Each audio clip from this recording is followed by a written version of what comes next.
నమస్తే, welcome to iDream media. నేను మీ ప్రశాంత్. గత కొద్ది రోజులుగా భారత్ పాక్ మధ్య దాడులు ప్రతిదాడులు మనం చూస్తూనే ఉన్నాం.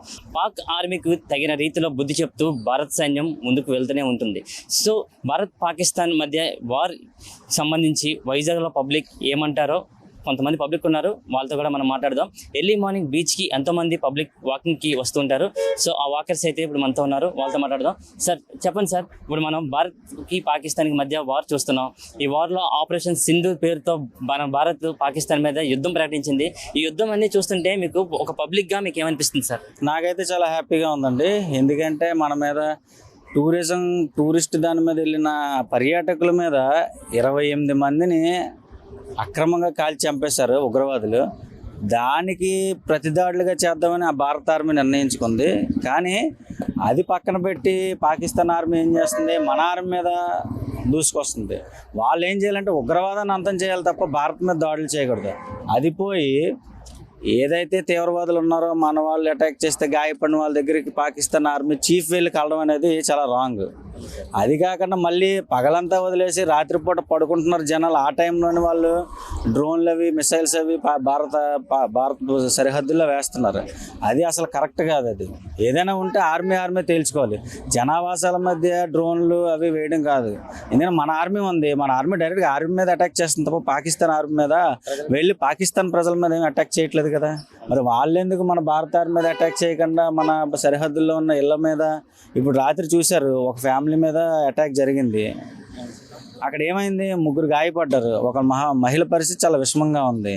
ఎందుకు డైరెక్ట్గా దమ్ముంటే డైరెక్ట్గా భారత ఆర్మీతో తేల్చుకోవచ్చు కదా. అది మానేసి జనాల మీద డ్రోన్లు వేయడం అనేది కరెక్ట్ కాదు. నేను చెప్పేది అది. సార్ ఇప్పుడు ఒక పక్క ఆపరేషన్ సింధూర్ పేరుతో మనం చేసాం యుద్ధం పాకిస్తాన్తో. అయితే వాళ్ళు కూడా పెహల్గాన్లో మహిళల్ని, అక్కడ ఉన్న టూరిస్టులకు సంబంధించిన భర్తలను చంపేసి వెళ్ళి మీ మోడీకి చెప్పుకోండి అంటే మహిళలు ఏమి చేయలేరు, వీళ్ళు ఏమి చేత కాదు అనే ఒక చిన్న చూపుతో వాళ్ళు ఆ మాట అనడం జరిగింది. ఇప్పుడు అదే మహిళలను పెట్టి ఆపరేషన్ సింధూర్తో యుద్ధం చేసి సక్సెస్ అయ్యింది భారతదేశం. ఇవన్నీ చూస్తుంటే ఏం అనిపిస్తుంది సార్? మహిళలు ఏదైనా చేయగలరు? మహిళలు ఏదైనా చేయగలరు సార్. అందుకే కదా దానికి పేరు కూడా ఆపరేషన్ సింధూర్ అని పెట్టారు. ఆర్మీలో మగవాళ్ళు ఉన్నా కూడా మోడీ తెలివిగా 2 లేడీస్ని పంపించి, నువ్వు ఏ లేడీస్ దగ్గర అయితే భర్తలను చంపి నువ్వు వెళ్ళి మోడీకి చెప్పుకో ఏం చేస్తారా అని చెప్పేసి ఇలా కాలు రగరేశారు పాకిస్తాన్ ఆర్మీ వాళ్ళు, తీవ్రవాదులు. మోడీ ఏం చేశాడు, తిన్నగా తీసుకెళ్ళి ఆడవాళ్ళతోనే వాళ్ళని అటాక్ చేయించాడు. జెంట్స్ లేక కాదు, కానీ వాళ్ళకి బుద్ధి రావాలి.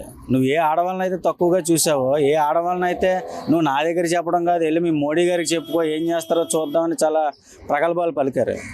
మోడీ చూసి కరెక్ట్ టైంలో కరెక్ట్ అటాక్ చేశారు. ఆ అటాక్స్ ఎంత త్వరగా వీలైతే అసలు మ్యాప్లో పాకిస్తాన్ అనేది లేకుండా ఉంటే ఏ గొడవలు లేవు. సార్ ఇప్పుడు మనం కూడా ఆపరేషన్ సింధూర్తో యుద్ధం చేస్తాం. ఆ యుద్ధంలో కూడా ఎంతో కీలక టెర్రరిస్ట్ అయినటువంటి మసూద్ అజర్ ఫ్యామిలీ మెంబర్స్ అందరూ కూడా చనిపోవడం జరిగింది. మనం వార్తల్లో చూసాం. ఆయన కూడా ఒక లేఖను కూడా రిలీజ్ చేయడం అయితే జరిగింది. ఇవన్నీ చూస్తుంటే పాకిస్తాన్లో ఉన్న ఉగ్రవాదులు అంటే POK అంటే పాకిస్తాన్ ఆక్రమించిన ఆ ల్యాండ్లో ఉన్న ఉగ్రవాదులందరికీ కూడా ఒక మంచి గుణపాఠం వచ్చిందని అనుకుంటున్నారు సార్? గుణపాఠమే కదండి. ఎందుకంటే ఒకే ఫ్యామిలీలో 14 మంది చనిపోయారు. వాడు కూడా చాలా బాధతో చెప్పాడు, లేఖ విడుదల చేశాడు. మొత్తం ఫ్యామిలీ పోయింది, నేనెందుకున్నా నేను పోయినాను. మళ్ళీ అందులోనే ఆడి ఒక రాక్షసత్వాన్ని బయటపెట్టాడు. మళ్ళీ భారత్ని నామరూపాలు లేకుండా చేసేస్తాను అది అన్నాడు. అంత నామరూపాలు లేకుండా చేసేస్తాను అనేవాడు బోర్డర్లోకి వచ్చి నిలబడవచ్చు కదా, వెళ్ళి ఎక్కడెక్కడ దాక్కోవడం ఎందుకు? అంత దమ్మున్నాడు డైరెక్ట్గా ఆర్మీతో ఫైట్ చేయొచ్చు కదా, బోర్డర్లోకి రావచ్చు కదా. వాడు రావట్లేదుగా. నిన్న పంపించాడు బోర్డర్లోనే 8 మందిని ఎంతమందినో, దాన్ని కూడా మన వాళ్ళు తిప్పికొట్టారు ఆర్మీ. వాడే డైరెక్ట్గా రావచ్చు కదా. వాడి అండర్లో ట్రైనింగ్ ఇచ్చి నన్ను పంపడం వేస్ట్ కదా. వాడే వచ్చి అన్నాడు కదా మోడీతో చెప్పుకొని. మోడీతో చెప్పుకోవడం ఎందుకు, నువ్వే డైరెక్ట్గా మాట్లాడవచ్చు కదా మోడీతో. అంత దమ్ము లేదు నీకు. దమ్ము లేక ప్రజల మీద నువ్వు నీ బలాన్ని చూపించుకుంటున్నావు. ఆర్మీతో తేల్చుకోండి ఏదైనా ఉంటే. ప్రజలు ఏం చేశారు, వాళ్ళు సామాన్యులు, వాళ్ళ మట్టుకు వాళ్ళు బతుకుతుంటే నువ్వు వాళ్ళని బోర్డర్లోని నీ దగ్గర ఏవో ఉన్నాయని వేస్తున్నావు. అవి కూడా పర్ఫెక్ట్గా పనిచేయట్లేదు. పోనీ అవైనా పర్ఫెక్ట్గా పనిచేస్తున్నాయి అంటే అవి పర్ఫెక్ట్గా పనిచేయట్లేదు. అందులో 2-3 మళ్ళీ ఫెయిలే. మనవి చూడండి, ఏ ఒక్కటైనా మిస్ అవుతుందా? కరెక్ట్గా కొడుతుంది. టార్గెట్ కరెక్ట్గా రీచ్ అవుతుంది మనవి, కానీ వాళ్ళవి రీచ్ అవ్వలేకపోతున్నాయి.